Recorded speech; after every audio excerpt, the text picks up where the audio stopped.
Linguistics. Writing skill. Para number 1. Language is essentially an integrative activity, yet linguists have looked at it as a combination of distinctive skills. The writing skill, along with speaking, is thus perceived as an encoding skill, whereas listening, along with reading, is a decoding linguistic activity. In order to have a comprehensive understanding of this skill, it is essential to discover what is involved in this skill, considered both from linguistic as well as extralinguistic perspectives. However, writing skill means a different activity to different learners depending, of course, on their level of learning. The young learner, undoubtedly, will learn orthography first, the physical act of putting marks onto paper according to a meaningful system. During this time, the child is developing his hand-eye coordination and his motor skill in general. But as the learner progresses to tertiary or advanced stage, he is expected to use orthography in order to construct grammatically correct sentences which communicate a meaning to the reader. This is generally known as communicative writing. The examples of real-life communicative writing may include letter writing, form filling, report writing, and so on. Para number 2. Communicative writing has its own specific characteristics which are important for the learner to keep in mind while engaged in this activity. Firstly, communicative writing has a definite purpose. The writer wants to convey something to the reader. Secondly, communicative writing should be logical.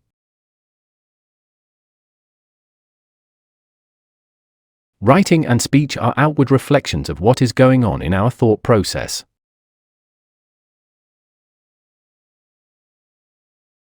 As rational human beings, we are constantly striving to impose some order on the world as we perceive it.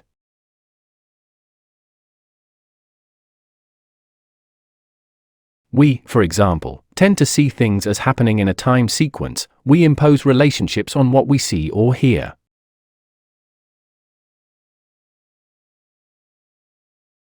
We see that certain things are part of the same process.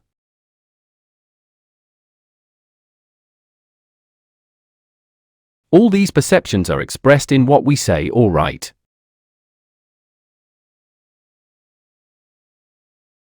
The sentences which we utter, be they expressions of ideas or feelings, descriptions of people, places or events or whatever else we wish to express, all tend to be developed logically towards a certain point.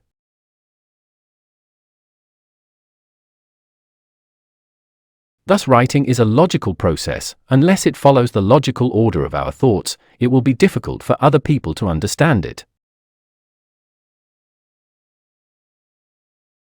Thirdly, writing is cohesive. Cohesion refers to the unity of grammar.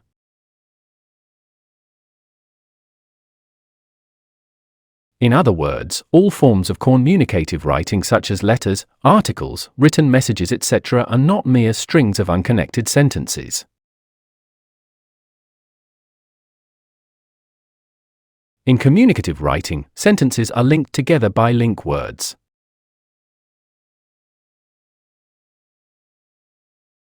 So a sentence in the middle of a text will usually either refer to something or someone mentioned earlier in the text, or to something or someone about to be mentioned.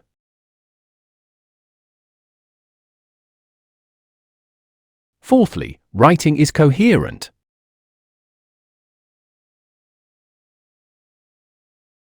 If cohesion refers to grammatical or structural unity.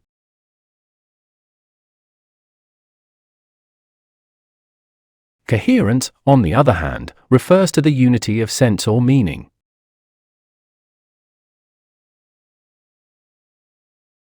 Fifthly, there are varieties of style which one could pursue depending on the context of situation.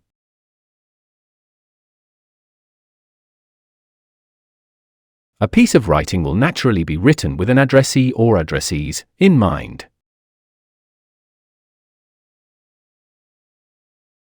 The style of what is written will automatically be affected by the status of the addressee, his age, profession, his relationship with the writer, and so on.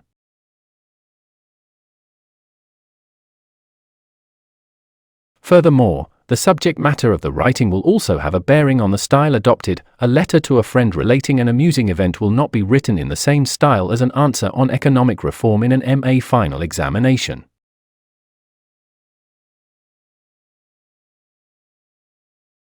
It should also be borne in mind that since written communication is a more permanent record of our language use, the writer is usually more careful about his choice of words and structures that he would be choosing when speaking.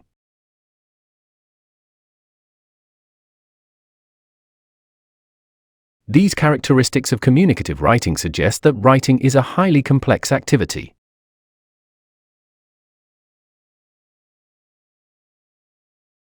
Para number 3. One may distinguish between various kinds of communicative writing such as descriptive, narrative, and expository.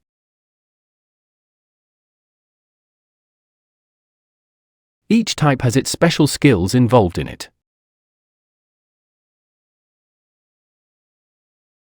At the initial level, the learner has to master orthography, vocabulary, spelling, punctuation, sentence structure, and sentence linkers.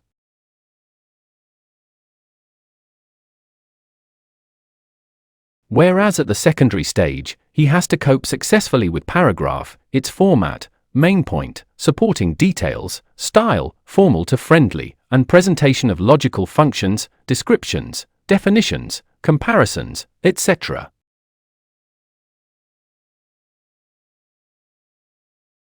Para number 4. Our ideas on any particular topic are divided into a number of paragraphs as we write.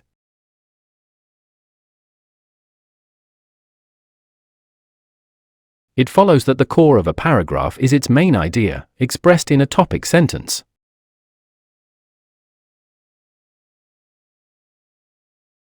The main idea is then expanded by using various writing sub-skills, such as giving an explanation, an example, a reason, and so on.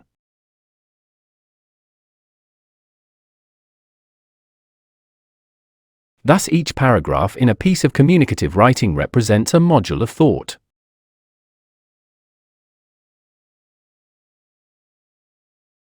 The way in which these thoughts are organized with the paragraph depends on which of the writing sub-skills we are using.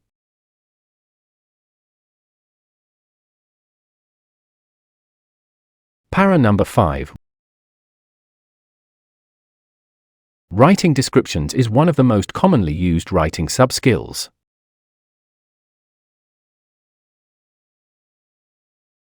Among the things we describe are people we know, places we visit, and things we buy or possess.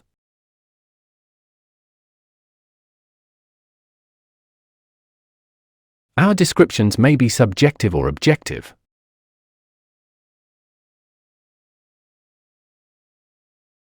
And descriptions are usually selective.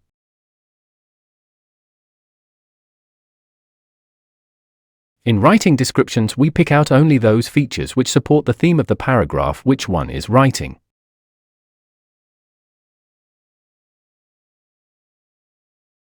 Para number 6. Narrative is part of our daily lives.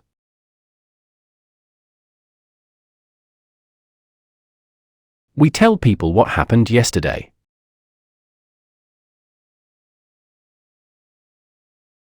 We talk about what we did during our summer vacation.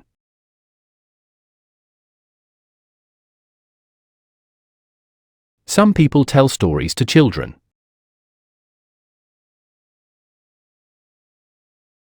In narrative writing, the past tense is usually used, the events are described in sequence, and descriptive writing often occurs side by side.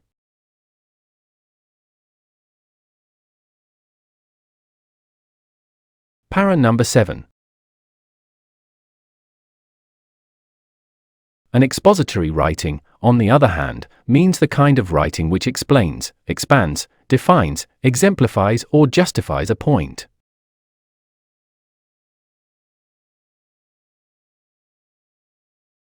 The writer may use the subskills of definition, classification, comparison and contrast, analogy, cause and effect.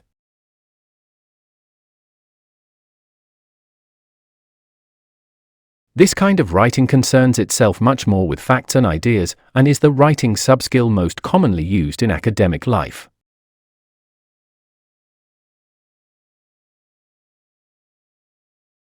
Definition is a method of explaining what things are. As such, it follows a fairly set, formulaic pattern.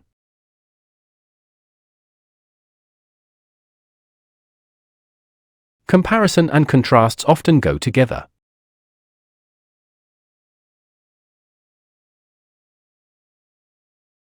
When we have to make a choice, we start by comparing and contrasting various items within a group.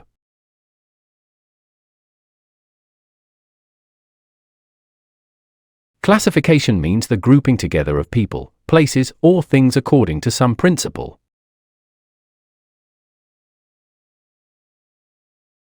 We make use of analogy when we try to explain something which is unknown by comparing it with something that is known to us.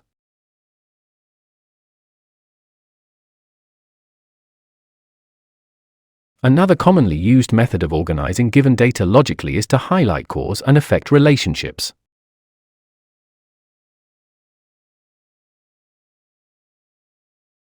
Para number 8. From an extra-linguistic perspective, the writer, particularly the foreign learner, needs to pay attention to the social norms governing the speech acts in various forms of writing.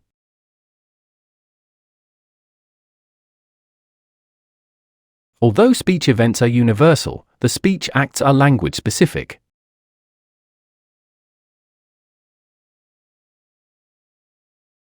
Para number 9.